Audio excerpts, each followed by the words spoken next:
Ilíada, por Homero, tradução de Frederico Lourenço, canto 23, penúltimo canto.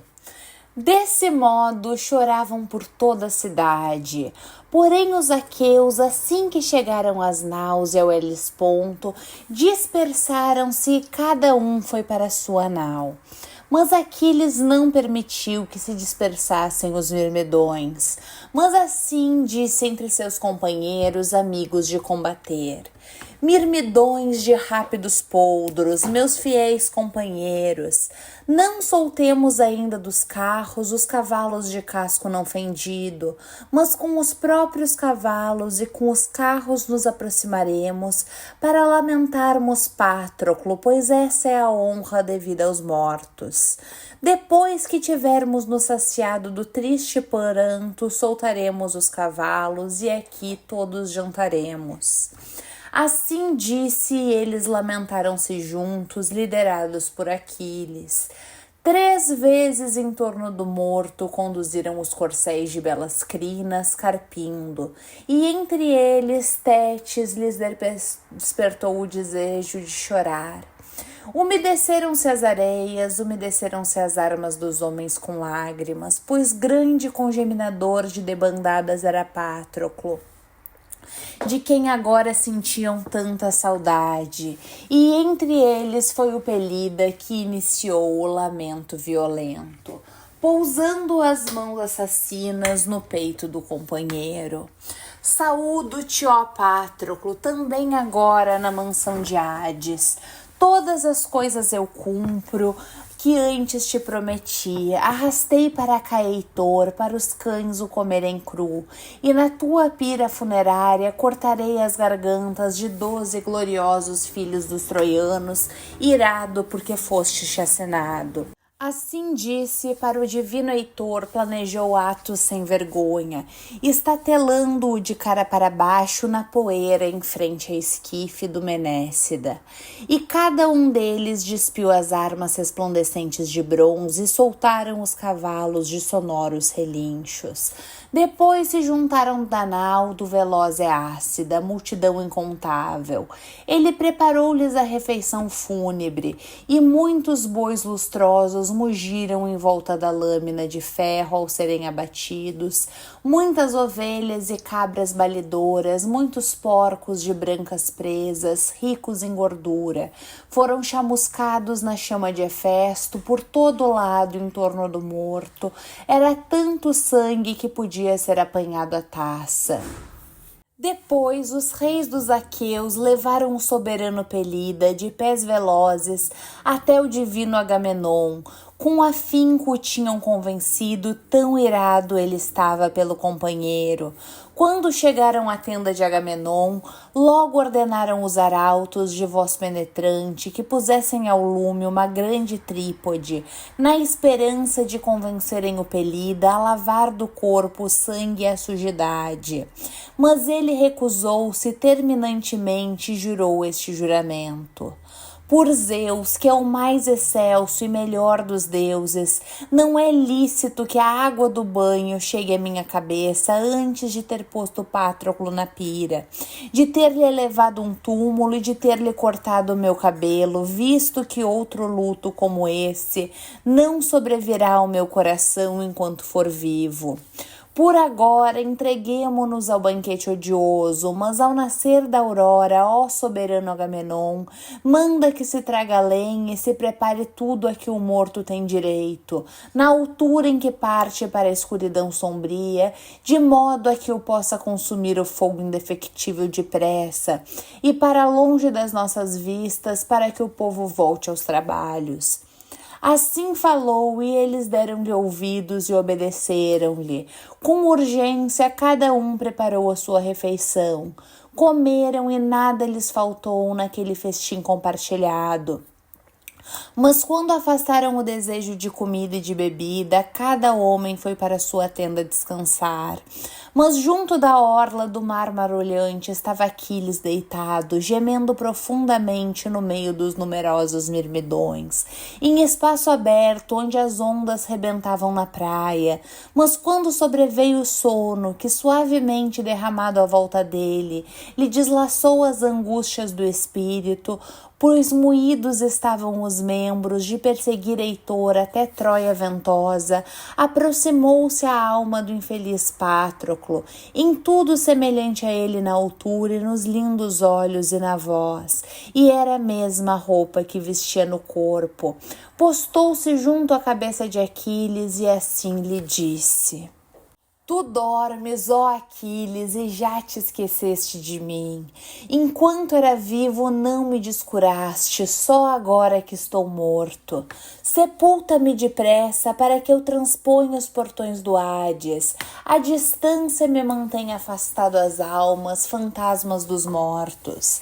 Não deixam que a elas eu me juntem na outra margem do rio. Em vão estou a vaguear pela mansão de amplos portões de Hades. Dá-me a tua mão, com a lágrima te suplico, pois nunca mais voltarei do Hades, após terdes-me dado fogo que me é devido. Vivos nunca mais nos sentaremos longe dos queridos companheiros a tomar decisões sozinhos, pois o destino odioso me devorou, ainda que fosse o destino que me cabia desde que nasci. Também a ti próprio, ó Aquiles, semelhante aos deuses, está destinado que morra sob a muralha dos ricos troianos. E outra coisa te direi e pedirei na esperança de que obedeças.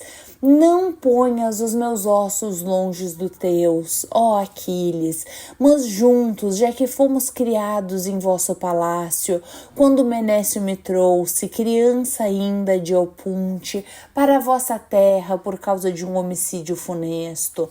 Naquele dia em que matei o filho de Anfidamante, na minha estultícia sem querer, irado no jogo dos dados, foi então que me acolheu em sua casa o cavaleiro Peleu, e me criou com todo o carinho e me nomeou teu escudeiro, que os ossos de nós dois a uma só urna colha, dourada e de asa dupla, que te deu tua excelsa mãe. Respondendo-lhe, assim falou Aquiles de pés velozes: Por que razão, ó cabeça amada, que te dirigiste?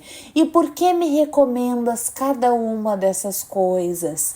Tudo farei e obedecerei como tu ordenas, mas aproxima-te de mim, e embora por pouco tempo abracemo-nos um ao outro no prazer do triste pranto.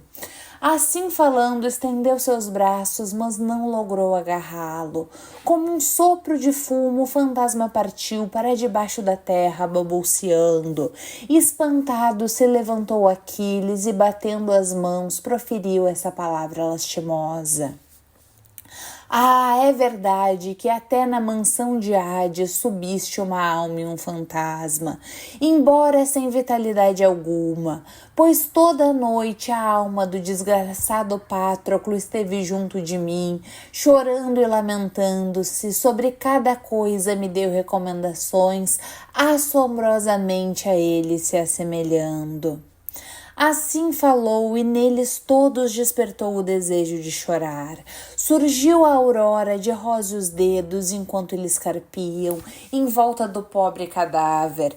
Então o poderoso Agamenon ordenou que mulas e homens fossem buscar lenha, saindo de todas as tendas, e um homem valente os vigiou, Meríones, escudeiro do Amavioso e do Ameneu.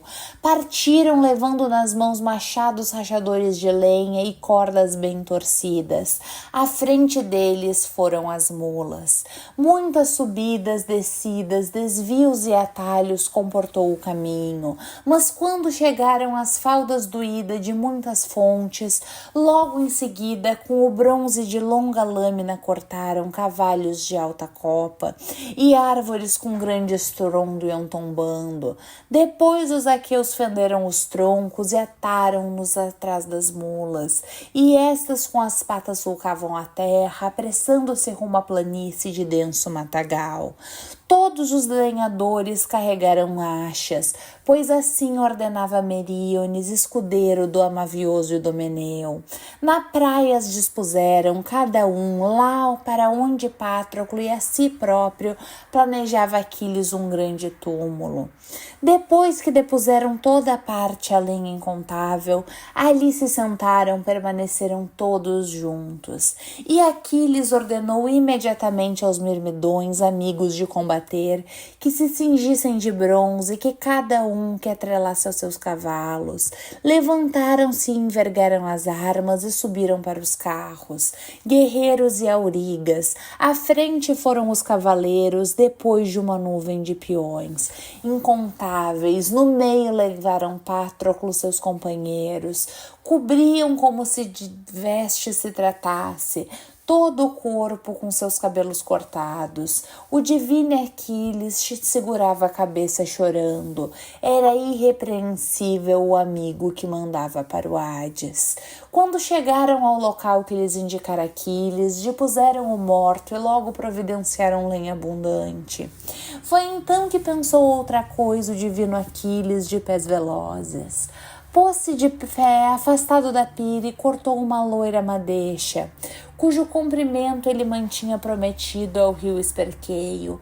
Entristecendo-se, assim disse, fitando o mar cor de vinho: Esperqueio, em vão te prometeu meu pai Peleu, que quando eu regressasse à amada terra-pátria, pra ti cortaria o meu cabelo, oferecendo uma sacra hecatombe, e que lá eu sacrificaria 50 carneiros imaculados nas tuas águas, lá onde tens teu domínio e teu fragrante altar.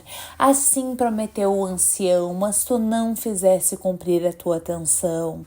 Agora, visto que já não regressarei à amada terra-pátria, oferecerei ao herói Patroclo essa madeixa para o acompanhar. Assim dizendo, pôs a madeixa nas mãos do companheiro amado, e em todos despertou o desejo de chorar. E a luz de sol ter-se-ia posto sobre o seu pranto, se de Agamenon não tivesse se aproximado Aquiles e dito: Atrida, é às tuas palavras que a hoste dos aqueus sobretudo obedece. É possível chegar-se à saciedade do pranto, mas por agora manda-os embora da pira e diz-lhe que preparem a refeição. Quanto às coisas presentes, incumbirão a nós, que mais próximos éramos do morto.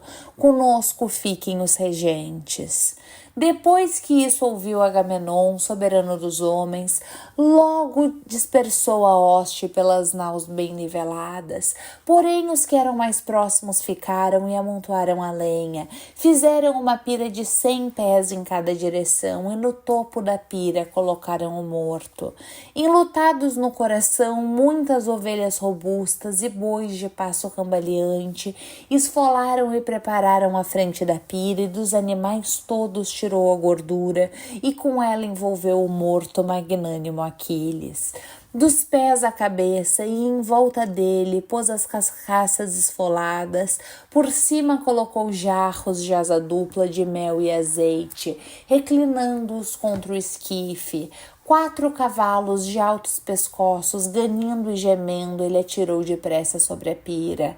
9 cães tinha Patroclo que comiam sob sua mesa.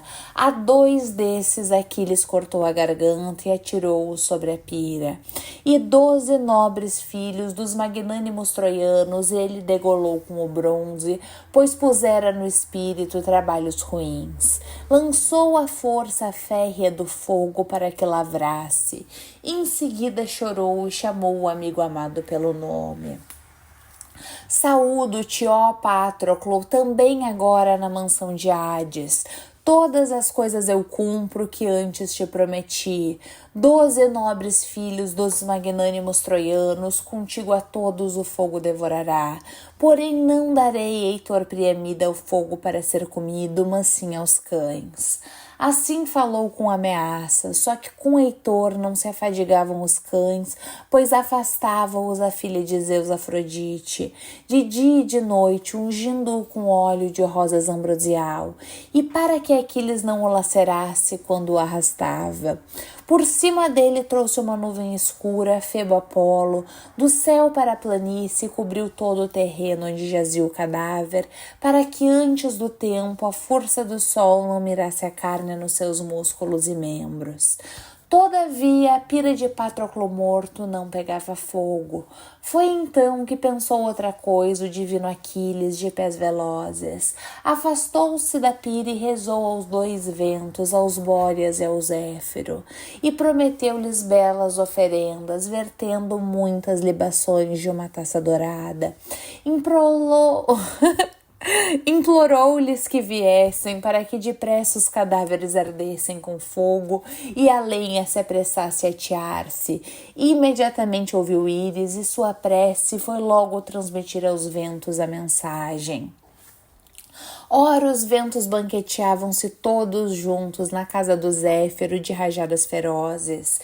Íris estacou na corrida na soleira de pedra, e eles, assim que a viram com os olhos, levantaram-se todos e cada um chamou-a para junto de si. Mas ela recusou-se a sentar e proferiu essas palavras: Não posso sentar-me, pois regressarei às correntes do oceano, à terra de Etíopes, onde eles estão oferecendo hecatombes aos imortais, para que também participe do festim sagrado. Mas Aquiles pede ao Bóreas e ao Zéfiro guinchante que venham prometer-lhe belas oferendas, para que inciteis a pira a arder, na qual jaz Patroclo, por quem todos os aqueus choram. Tendo assim falado, partiu, e os ventos levantaram-se com eco sobrenatural, empurrando as nuvens à sua frente. Depressa chegaram ao mar para nele soprarem, e a onda ergueu-se sobre o sopro guinchante. Chegaram a Troia de férteis sulcos e caíram sobre a pira. Alto bramiu o fogo sobrenatural. Toda a noite impeliram ao mesmo tempo a chama da pira, soprando com voz aguda, e toda a noite o veloz Aquiles, de uma cratera dourada, segurando uma taça de asa dupla, tirava vinho e derramava-o no chão, umedecendo a terra, e chamava pela alma do infeliz Patroclo. Tal como chora um pai ao cremar os ossos do filho, que casara há pouco e que morrendo enlutou os pobres pais. Assim Aquiles chorava ao cremar os ossos do companheiro, passando à frente da pira com passo pesado, gemendo sem parar. Quando a estrela da manhã surgiu para anunciar a luz à terra, estrela da qual vem a aurora de manto de açafrão espalhar-se sobre o mar, esmoreceu o fogo e pararam as labaredas. Os ventos voltaram de novo para sua morada sobre o mar da Trácia, que bramiu com ondulação inchada. Foi então que o Pelida se afastou da pira funerária e deitou-se exausto. Sobre ele saltou um sono suave. Mas aos que estavam com os atridas reuniram-se todos, o barulho e estrépito que faziam ao aproximarem-se acordaram-no. Aquiles sentou-se direito e dirigiu-lhes essas palavras: Atrida e vós outros, demais regentes de todos os aqueus, primeiro apagai toda a pira com vinho frisante, onde chegou a força do fogo, e em seguida recolhamos os ossos de Patroclo, filho de Menécio, separando-os bem dos outros, são fáceis de reconhecer, pois ele jazia no meio da pira, quantos outros foram queimados à parte no rebordo, tanto cavalos como homens. Coloquemos os ossos numa urna dourada com dupla camada de gordura, até que eu próprio me veja escondido no Hades. Não vos digo para esforçardes com um túmulo enorme, apenas o que for decente. Mas depois fazei, ó aqueus, um túmulo amplo e elevado, vós que depois de mim ficareis no meio das naus de muitos remos. Assim falou, e eles obedeceram ao Pelida de pés velozes. Primeiro apagaram a pira fúnebre com vinho frisante, onde chegara a força do fogo e a cinza era profunda. Chorando, recolheram os ossos do brando companheiro para uma urna dourada com dupla camada de gordura. sepultura. Colocaram-na na tenda e cobriram-na com um pano de linho. Depois delinearam o diâmetro do túmulo e lançaram os alicerces em torno da pira. Amontoaram seguidamente a terra e, após terem feito o túmulo, regressaram. Porém, Aquiles reteve ali o povo e fê-lo sentar-se em ampla reunião. Das naus trouxe prêmios, caminhões, caldeirões e trípodes, cavalos e mulas e robusto gado bovino, mulheres de bela cintura e ferro cinzento. Para os céleres aurigas, colocou primeiro gloriosos prêmios, uma mulher para levarem, conhecedora de irrepreensíveis lavores, e uma trípode de orelhas com capacidade para 22 medidas para quem fosse o primeiro. Para o segundo, colocou uma égua de 6 anos, indomada, que estava para parir uma mula, e para o terceiro, colocou um caldeirão, intocado pelo fogo, belo com capacidade para 4 medidas, ainda branco, e para o quarto colocou 2 talentos de ouro, e para o quinto uma urna de asa dupla intocada pelo fogo. Depois pôs-se de pé, assim disse no meio dos argivos: Atrida e demais aqueus de belas quinêmides, esses prêmios jazem para os aurigas no certame, se em honra de outro nós aqueus competíssemos. De certo seria eu a levar o primeiro prêmio para minha tenda, pois vós sabeis como os meus cavalos sobrelevam em excelência, visto que são imortais, e foi Poseidon que os ofereceu a meu pai, Peleu, depois ele a mim os deu. Mas abster-me-ei, assim como os meus cavalos de casco não fendido, pois eles perderam a glória valente do seu cocheiro tão bondoso, que a miúde lhes vertiu líquido azeite nas crinas, depois de os ter lavado com água clara. Por causa dele, estão ele ali entristecidos e as crinas arrastam no chão. Ambos estão ali tristes no coração, mas vós, os outros, preparai-vos em todo o exército, todo aquele que dos aqueus confiar nos seus cavalos e no carro articulado. Assim disse o Pelida, e espevitaram-se os céleres aurigas. De longe, o primeiro a levantar-se foi o soberano Eumelo, filho amado de Admeto, homem experto na equitação.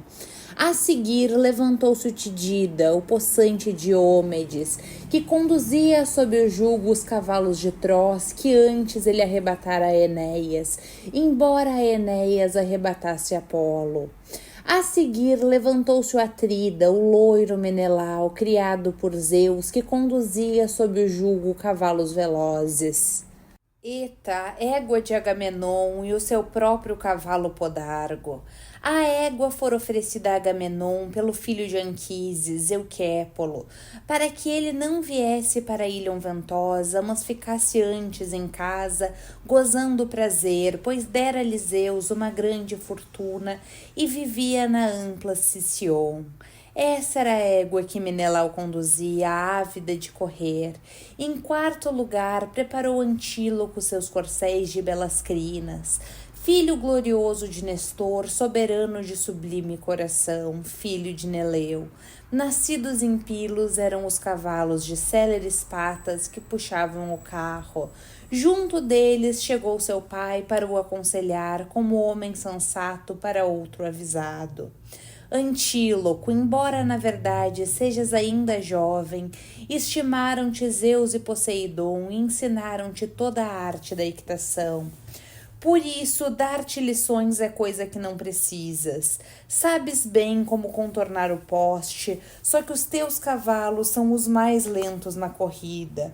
Por isso antevejo apuros. Os cavalos dos outros são mais rápidos, mas os concorrentes não sabem congeminar melhores expedientes que os teus.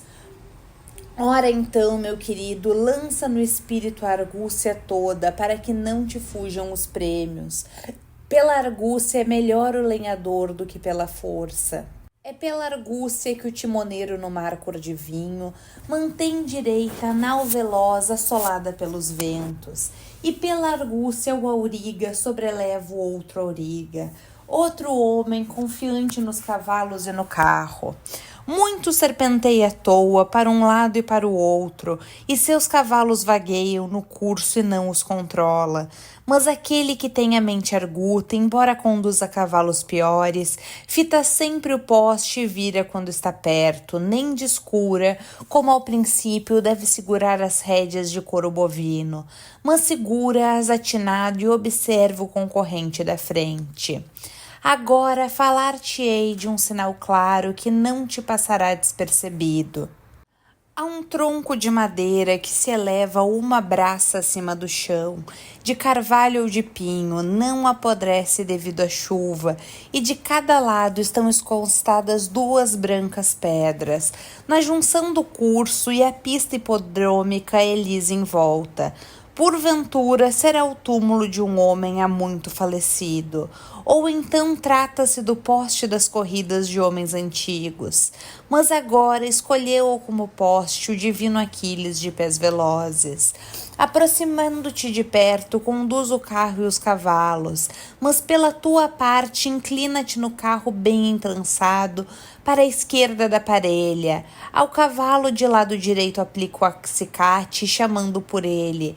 Dá-lhe bastante rédea das tuas mãos, mas deixa que o cavalo do lado esquerdo se aproxime do poste, a ponto de parecer que nele o cubo da roda bem fabricada está quase a roçar. Mas evita tocares na pedra, para que não firas os cavalos e destrua o carro. Isso seria uma alegria para os outros, mas uma humilhação para ti próprio. Pois bem, meu querido, sê prudente e atinado, é que ao passares o poste, fores à frente dos outros, não haverá ninguém que te alcançará, aí acelerando nem ultrapassará. Nem que conduzisse em tua perseguição o divino Ário, um cavalo veloz de Adrasto, que é de raça divina, ou então os cavalos de Laomedonte, nobre raça dessa terra. Assim falando, Nestor, filho de Neleu, sentou-se de novo no seu lugar, depois que explicara aos filhos o limite de cada coisa. Também Meríones, o quinto, preparou seus cavalos de belas crinas e depois montaram nos carros e atiraram as sortes. Agitou-as Aquiles e para fora saltou a sorte de Antíloco, filho de Nestor, e depois dele calhou ao lugar o forte Eumelo. E junto dele o Atrida, o famoso lanceiro Menelau, e junto dele a Meríones calhou o lugar. E por fim o Tidida, embora o melhor, recebeu o lugar para conduzir os cavalos. Tomaram seus lugares em fila e Aquiles indicou-lhes o poste. Lá longe na lisa planície, como árbitro de linha, lhe colocou o divino Fênix, seguidor de seu pai, para que vigiasse a corrida e sobre ela se pronunciasse com verdade. Foi então que sobre os cavalos ergueram todos juntos os chicotes e lhes bateram com as rédeas, dirigindo-lhes palavras afincadamente. E logo se precipitaram sobre a planície para longe das naus rapidamente. Debaixo dos peitos a poeira levantava-se e ficava no ar como nuvem ou porcela, e as crinas dos cavalos eram atiradas para trás pelo sopro do vento. Os carros tanto seguiam por cima da terra, provedora de dons, como da vez em quando saltavam altos, aurigas permaneciam nos carros e o coração a cada um palpitava. Ávidos como estavam da vitória, cada um chamava pelos seus cavalos, que voavam pela planície cobertos de pó. Ora, quando os céleres corcéis estavam cumprindo a parte final da trajetória, já em direção ao mar cinzento, foi então que o brio de cada um se revelou e a corrida puxou pelos cavalos. Depressa se destacaram à frente as éguas velozes do filho de Féres, e a seguir a estas se destacaram os garanhões de Diomedes da raça de Tros, que não estavam muito para trás, mas muito perto. Continuamente pareciam querer subir para o carro de Eumelo, cujas costas e largos ombros eles aqueciam com seu bafo, pois por cima dele inclinavam as cabeças enquanto voavam. E agora teria o Tidida passado à frente ou deixado um desfecho ambivalente, se contra ele não tivesse encolerizado Febo Apolo, que lhe fez saltar das mãos o chicote luzente. Dos olhos de Diomedes brotaram lágrimas de raiva, pois quando via as éguas avançarem muito mais depressa, estando seus cavalos prejudicados porque corriam sem acicate, mas não passou despercebido a Atena que Apolo defraudava o Tidida, e lançou-se rapidamente atrás do pastor do povo, deu-lhe o chicote e nos cavalos insuflou a força. Irada foi então a deusa atrás do carro do filho de Admeto e partiu-lhe o jugo dos corcéis. As éguas corriam à toa pela pista e a vara soltou-se por terra. Ele próprio foi projetado do carro junto da roda e dos seus ombros. A boca e nariz se esfolou a pele, e a testa por cima das sobrancelhas ficou ferida. Os olhos encheram-se de lágrimas e a voz pujante ficou retida.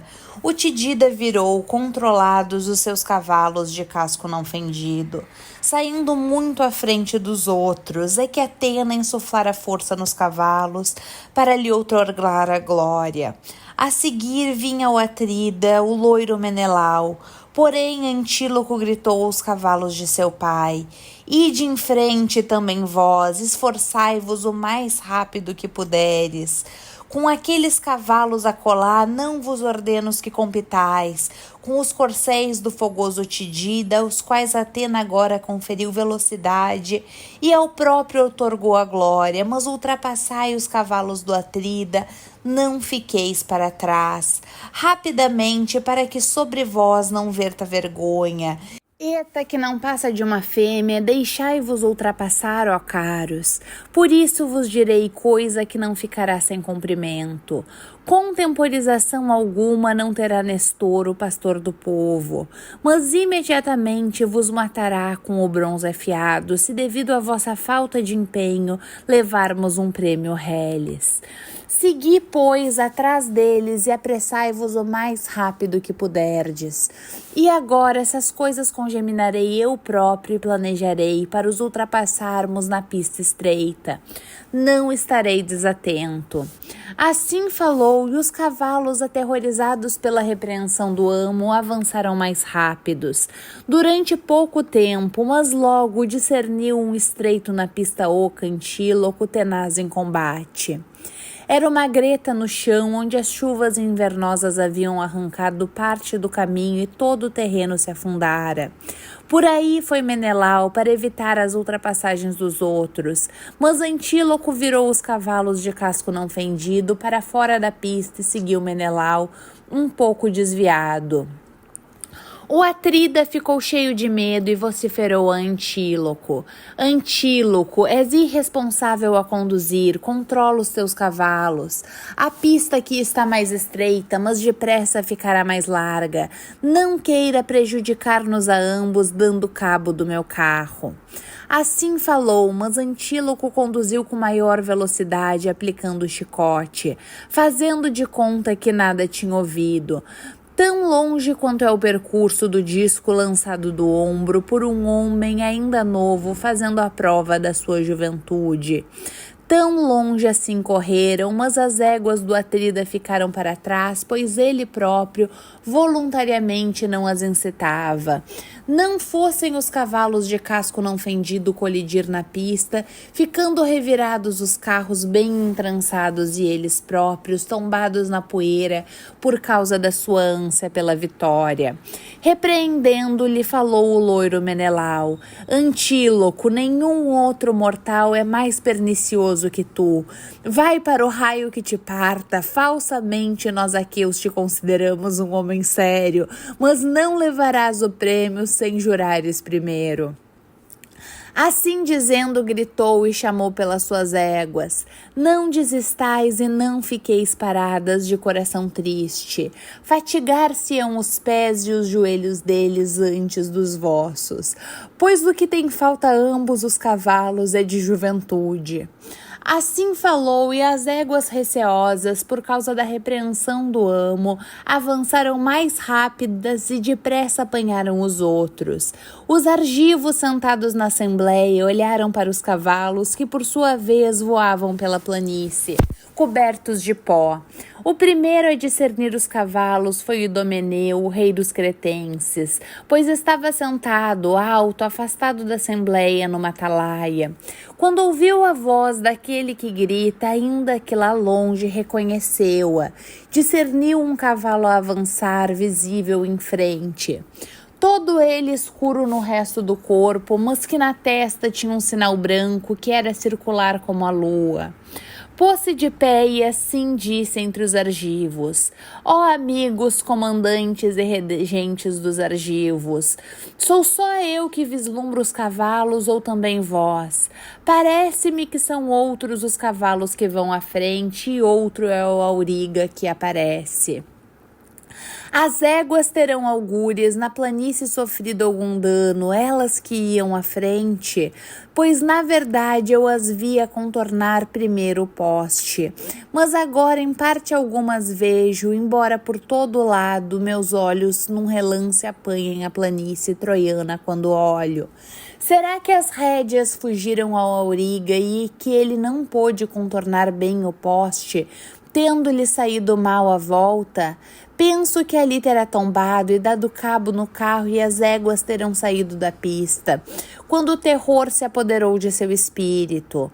Mas levantai-vos também e olhai, pois não consigo ver com clareza.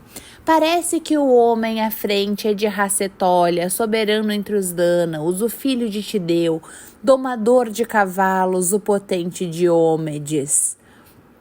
Insultuosamente o repreendeu o célere Ajax, filho de Oileu. Idomeneu, por que fala sempre mais alto do que deves? Acolá estão as éguas de levantadas patas, correndo na vasta planície. Tal como entre os argivos não és tu mais novo, também da tua cabeça não observam os teus olhos com a melhor visão. Mas sempre aos altos berros te saem as palavras. Não precisas de falar tão alto, pois aqui há outros bem melhores que tu. São as próprias éguas que vêm à frente, as mesmas de há pouco, as de Eumelo, e é próprio que está no carro e segura as rédeas. Furioso lhe respondeu então o rei dos cretenses: Ajax, príncipe do insulto, mais vil de entendimento, em tudo ficas atrás dos outros argivos, pois a casmurada é a tua mente.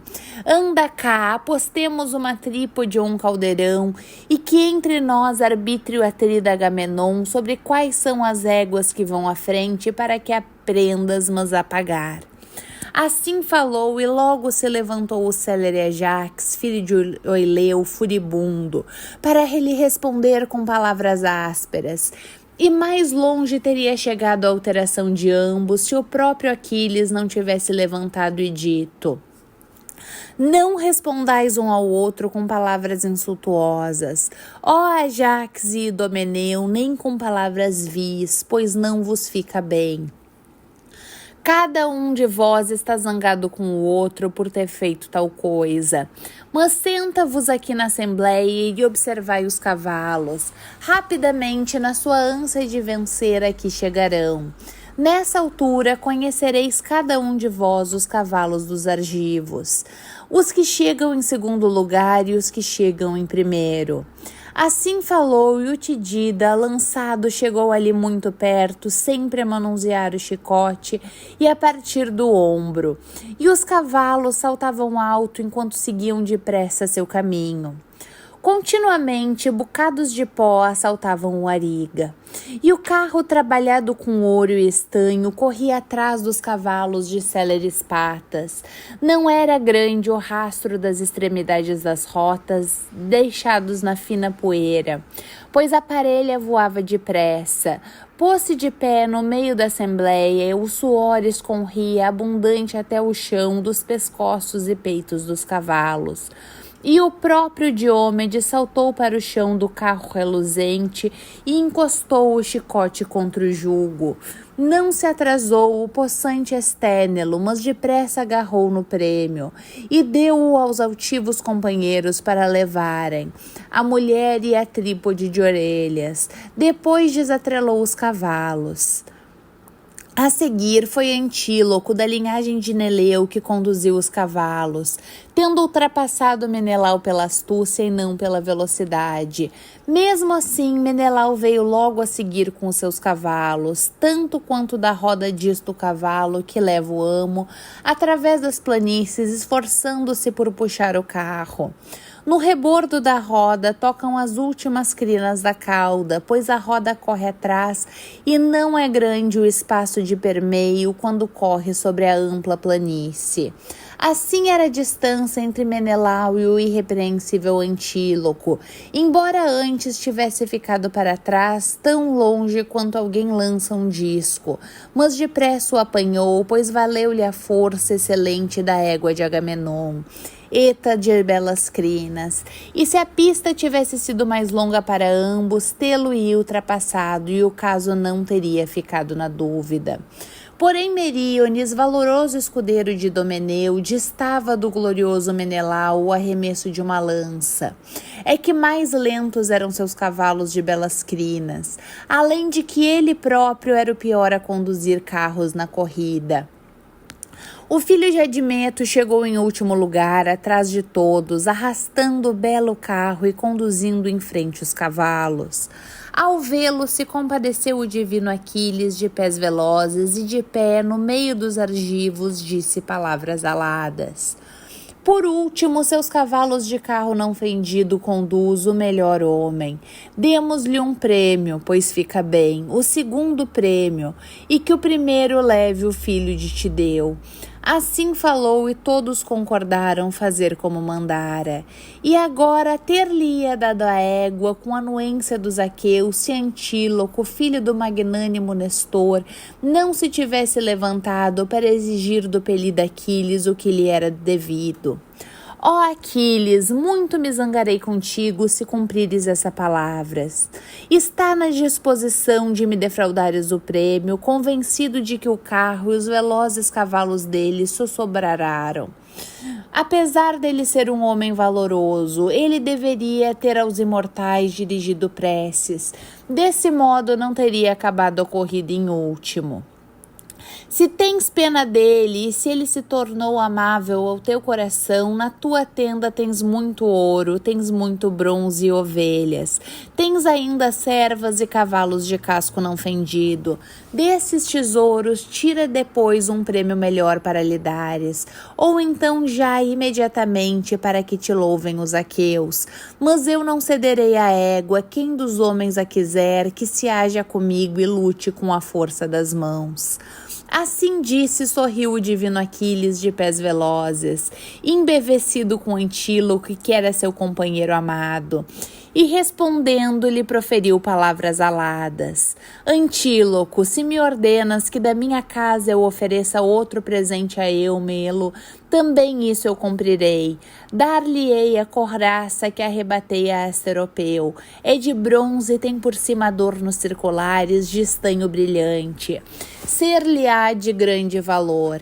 Assim falou e ordenou a Automedonte, seu amado camarada, que a trouxesse da tenda.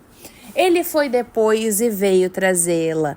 Entregou-a nas mãos de Eumelo, que a recebeu de bom grado. Entre eles se levantou em seguida Menelau, de coração agitado, pois estava perdido de fúria contra Antíloco, o arauto.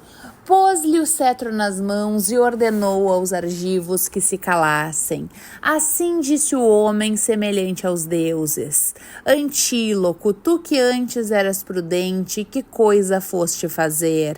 Alvitaste a minha excelência e prejudicaste os meus cavalos, empurrando para a frente os teus, que são muito piores. Mas agora, ó comandantes e regentes dos argivos, julgai entre nós dois sem que haja favorecimento, para que ninguém diga dentre os aqueus vestidos de bronze. Com mentiras prevaleceu Menelau sobre Antíloco e ficou com a égua, conquanto seus cavalos fossem muito piores. Ele próprio era mais forte pela nobreza e pelo poder. Mas serei eu própria a julgar e declaro que nenhum dos dânaos me censurará. Reta será a minha sentença. Antíloco, chega aqui, ó tu criado por Zeus. Como é justo, põe-te pé ao lado dos teus cavalos e carro, e toma nas mãos o chicote com que antes conduziste. E pondo as mãos sobre os cavalos, jura pelo Deus que segura e sacode a terra, que não foi por nenhuma manha que prejudicaste o meu carro. A ele deu resposta o prudente Antíloco: contemporiza agora, sou muito mais novo que tu, ó soberano Menelau. Tu és mais velho e melhor. Sabes quais são as transgressões de um homem novo, precipitado quanto ao espírito, mas débil quanto à inteligência. Por isso que sinta paciência teu coração. A égua que ganhei quero eu próprio dar-te. E se da minha casa pretenderes outra coisa melhor, imediatamente quereria dar-te. De preferência ser expulso do teu coração todos os dias da minha vida e ficar como prevaricador perante os deuses. Assim disse, levando a égua, o filho magnânimo de Nestor foi entregá-la nas mãos de Menelau, cujo coração exultou como trigo, que ao sentir o orvalho nas espigas, amadurece na altura em que as searas se enchem de cereal. De mesmo modo a ti, ó Menelau, se te alegrou o coração e falando proferiu palavras aladas. Antíloco, eu próprio abandonarei agora minha raiva contra ti, visto que anteriormente não tinhas o hábito de seres tolo e leviano. A juventude é que te venceu o juízo. Para a próxima, não procures passar a perna nos mais nobres. Na verdade, depressa não teria me persuadido outro dos aqueus, mas tu já sofreste muito e muito te esforçaste, assim como teu excelente pai e teu irmão por minha causa. Por isso darei ouvidos à tua súplica, além disso te darei a égua, apesar de ser minha, para que compreendas, e estes aqui também, que nem altivo nem inflexível é o meu coração. Assim disse e deu a égua a Noemon, companheiro de Antíloco, para ele a levar.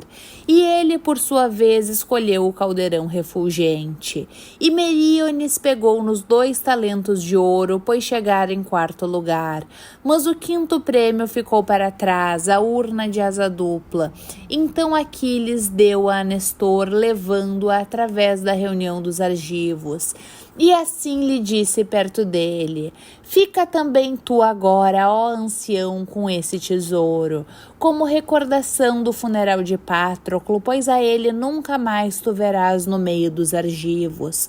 Ofereço-te esse prêmio sem ter sido ganho, pois não será no pugilato que competirás, nem na luta, nem no arremesso de dados, nem na corrida com os pés, já a penosa velhice pesa sobre ti. Assim dizendo, pôs-lhe a urna nas mãos, ele recebeu-a de bom grado e dirigiu-lhe palavras aladas. Na verdade, tudo o que disseste, ó filho, foi na medida certa, pois já não sinto firmeza nos membros, meu querido amigo, e nos pés, e os braços já não se lançam leves dos meus ombros. Quem me dera ser novo e ter firmeza na minha força, tal como no dia em que os epéios sepultavam em Burpásio o poderoso Amarinceu e seus filhos colocaram prêmios em honra do rei. Lá não houve nenhum homem que comigo se igualasse, entre os epéios ou pilhos ou os magnânimos etólios. No pugilato vendi Clitômedes, filho de Énopes, na luta Anseu de Pleuron, que se levantou contra mim. Na corrida, passei à frente de Íficles, excelente embora fosse, e no arremesso da lança venci Fileu e Polidoro. Na corrida de cavalos, só os 2 filhos de Actor me venceram, fazendo valer a superioridade numérica, zelosos da vitória. Por quantos melhores prêmios tinham ficado por ganhar? Eram irmãos gêmeos, um deles conduzia com mão firme conduzia, enquanto o outro chicoteava. Assim era eu outrora, agora que compitam os mais novos em tais trabalhos. É necessário que eu obedeça à triste velhice. Mas naquela altura eu destacava-me entre os heróis. Vai então e homenageie o teu companheiro com concurso. concursos. Quanto a esse presente, recebo de bom grado, e alegra-se o meu coração porque te lembraste de mim e não me ignoras. E lembras-te da honra em que devo ter sido pelos aqueus, que por essas coisas te deem os deuses com digno favor. Assim falou, e o Pelida atravessou a enorme multidão dos aqueus, após ter ouvido o louvor do filho de Neleu. Em seguida, colocou os prêmios para doloroso pugilato. Trouxe uma mula robusta e atou-a no meio da assembleia. Uma mula de 6 anos, indomada, dificílima de domar. Para o vencido, colocou uma taça de asa dupla. De pé, proferiu esse discurso no meio dos aqueus. Ó atrida e vós demais aqueus de belas Quinêmides! Por esses prêmios chamamos 2 varões, os melhores que houver, a levantarem as mãos no pugilato, aquele a quem Apolo der resistência, e todos os aqueus consentirem, será dado levar para sua tenda essa mula robusta. Porém, o vencido levará essa taça de asa dupla. Assim falou, e logo se levantou um homem alto e forte, perito no pugilato. Epeio, filho de Panopeu, agarrou na mula robusta e assim declarou: que se aproxime quem levará a taça de asa dupla, pois afirmo que nenhum outro dos aqueus levará a mula, vencendo-me com punhos cerrados, visto que sou o melhor. Não é suficiente que eu fique aquém na batalha, não é possível em todos os trabalhos ser-se um homem perito, e isso eu direi, coisa que irá se cumprir. Rasgar-lhe-ei a carne e estilhaçar-lhe-ei os ossos. Que os teus familiares permaneçam no meio da turba, para depois o levarem quando for subjugado às minhas mãos. Assim falou, e todos permaneceram em silêncio. Só Euríalo se levantou para enfrentar o homem divino, filho do soberano Micisteu, filho do Talau, que outrora viera a Tebas ao funeral de Édipo falecido, e lá venceu todos os filhos de Cádmo. E o filho de Tideu, o famoso lanceiro, ajudou-o a preparar-se, encorajando-o com palavras, pois muito queria que ele vencesse. Primeiro pôs-lhe um cinturão, depois deu-lhe umas tiras bem cortadas, feitas de pele de boi campestre.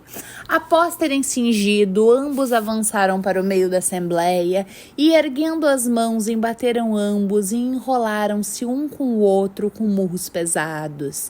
Terrível era o estalido dos maxilares e o suor escorria-lhes por toda a parte do corpo. Contra ele se lançou o divino Epeio e, bem direcionado, o esmurrou no queixo. Não por mais tempo se manteve de pé Euríalo, deram de si os seus membros gloriosos. Tal como quando, devido à rajada do Bóreas, o peixe é lançado na praia, cheia de algas, mas depois vem a escura onda cobri-lo, assim saltou Euríalo esmurrado. Mas o magnânimo Epeio tomou-o nas mãos e levantou-o. Acercaram-se deles os amigos, que o levaram da assembleia com os pés arrastando e cuspindo o negro sangue, com a cabeça caída para um lado. Trouxeram no meio transloucado e zonzo para o meio deles, e foram eles próprios a ir buscar a taça de asa dupla. De imediato colocou o Pelida os prêmios do terceiro concurso, mostrando-os aos Dánaos era o concurso da luta dolorosa. Aquele que vencesse iria uma enorme trípode para o lume, a qual os aqueus avaliavam como valendo 12 bois. E para o homem vencido, pôs no meio uma mulher, perita em muitos lavores, que valia o preço de 4 bois. Aquiles pôs-se de pé e assim disse aos argivos: levantai-vos, vós que competireis nesse concurso. Assim falou, e logo se levantou o enorme Ajax Telamônio, e levantou-se Ulisses de mil ardis, perito na astúcia. Após terem se cingido, ambos avançaram para o meio e agarraram-se um ao outro com suas mãos poderosas, como as traves que um famoso construtor junta no alto palácio para evitar a violência dos ventos. As costas deles estalavam sob pressão vigorosa das mãos audazes. O suor escorria-lhes pelo dorso e muitas feridas vermelhas de sangue apareceram-lhe nas costelas e nos ombros. Mas eles esforçavam-se continuamente pela vitória para ganharem a trípode forjada. Nem Ulisses conseguia derrubar Ajax e atirá-lo ao chão, nem Ajax conseguiu o mesmo, firme era a força de Ulisses. Mas quando estavam prestes a cansar os aqueus de belas Quinêmides, foi então que lhe disse o enorme Ajax Telamônio: filho de Laertes, criado por Zeus, Ulisses de mil ardis, levanta-me tu ou deixa levantar-te, que Zeus decida tudo. Assim dizendo, levantou-o, mas suas manhas não ouvidou Ulisses. Bateu-lhe por trás no joelho e seus membros deram de si. Ajax foi atirado para trás e Ulisses caiu-lhe em cima do peito. As hostes olhavam para o que passava, cheias de espanto. Em seguida, o sofredor e divino Ulisses tentou levantá-lo e moveu-o um pouco do chão. Porém não o levantou, mas entrosou seu joelho em torno dele. Ambos caíram ao chão perto um do outro. Estavam imundos de pó, e agora, pela terceira vez, teriam se levantado para lutar se Aquiles não tivesse se levantado para os reter. Não continueis lutando, mas não sofrais com tormentos. A vitória é de ambos, tomai os prêmios equivalentes e ide para que compitam também os outros aqueus. Assim falou e eles deram-lhe ouvido e obedeceram. Limparam a sujidade do corpo e vestiram as túnicas. Em seguida, colocou o pelida os prêmios da rapidez de pés. Uma bacia de prata bem trabalhada que levava 6 medidas, pela beleza vencia de longe qualquer outra da terra, visto que a tinham forjado os sidônios, excelentes artífices, e homens fenícios a tinham trazido sobre o mar nebuloso. No porto a puseram e deram-na como dom atuante. E como resgate por Licaon, filho de Príamo, Euneu, filho de Jasão, a dera Patroclo, o herói. Ora, foi essa bacia que Aquiles colocou como prêmio pelo amigo, para aquele que fosse o mais rápido no concurso dos pés velozes. Para o segundo, colocou um grande boi rico em gordura. E meio talento de ouro colocou para o último. Depois Aquiles pôs-se de pé e assim disse aos argivos: levantai-vos vós, que competireis nesse concurso.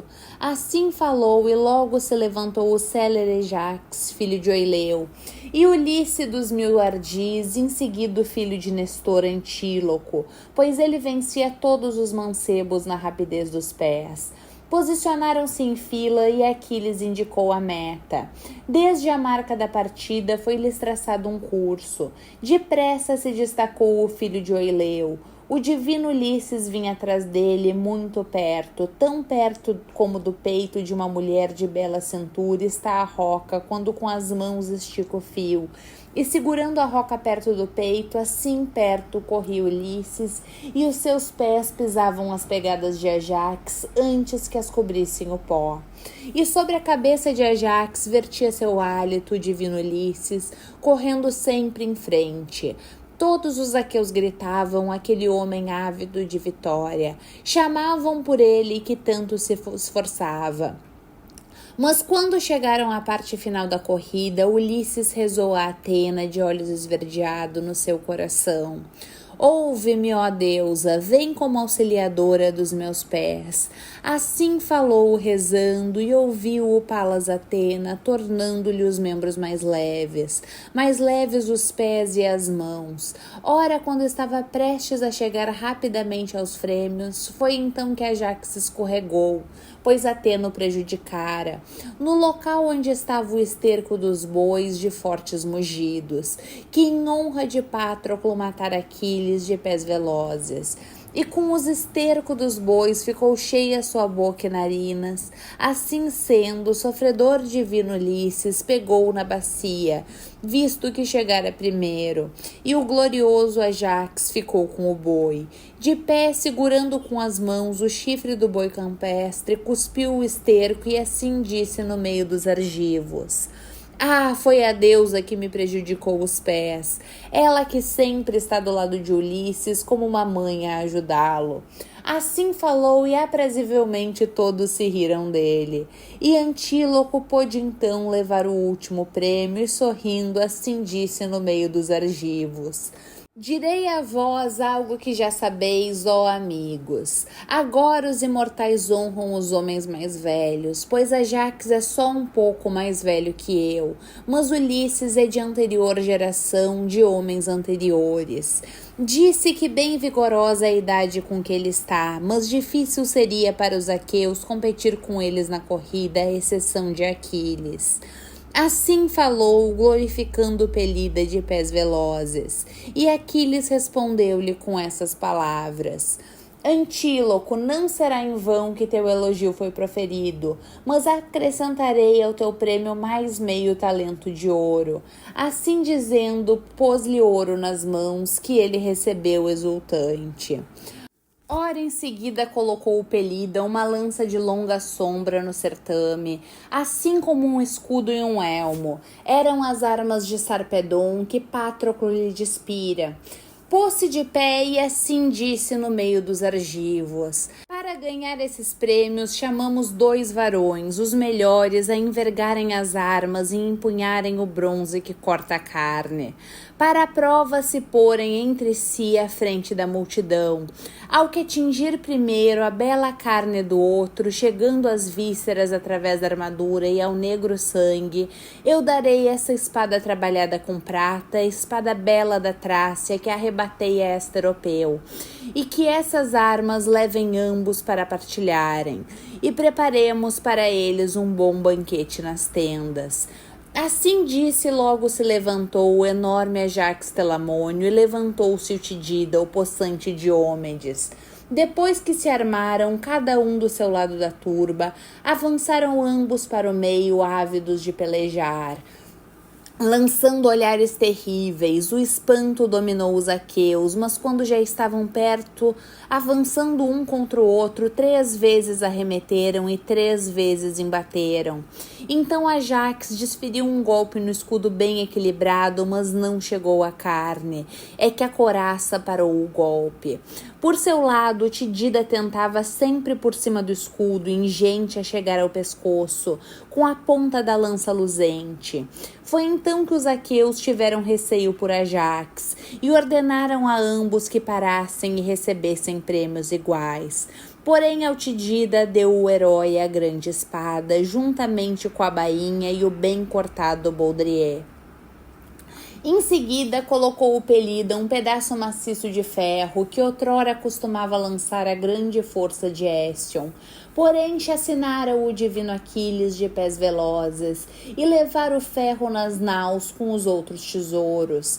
Pôs-se de pé e assim disse no meio dos argivos: levantai-vos, vós que competireis nesse concurso. Ainda que seus férteis campos estejam longe, o vencedor poderá servir-se desse ferro durante o volver de 5 anos. Não será por falta de ferro que lavrador ou pastor irão à cidade. Isso lhe servirá. Assim falou e logo se levantou Polipetes, tenaz em combate. Levantou-se a potente força do divino Leonteu, levantaram-se Ajax Telamônio e o divino Epeio, posicionaram-se por ordem e o divino Epeio pegou no ferro, rodopiou-o e lançou-o. Todos os aqueus se riram, depois lançou Leonteu, Vergôntia de Ares. O terceiro a lançar foi o enorme Ajax Telamônio, com sua mão possante. Ultrapassou as marcas de todos, mas quando no ferro pegou Polipetes, tenaz em combate, tão longe quanto o homem boieiro atira seu cajado, que rodopia a voar por cima das masnadas dos bois, tão longe assim ultrapassou a todos e eles gritaram alto. Levantaram-se os companheiros do possante Polipetes e levaram para as côncavas naus o prêmio do rei. Para os aqueiros colocou Aquiles roxo ferro como prêmio. Colocou 10 machados duplos e 10 machados simples.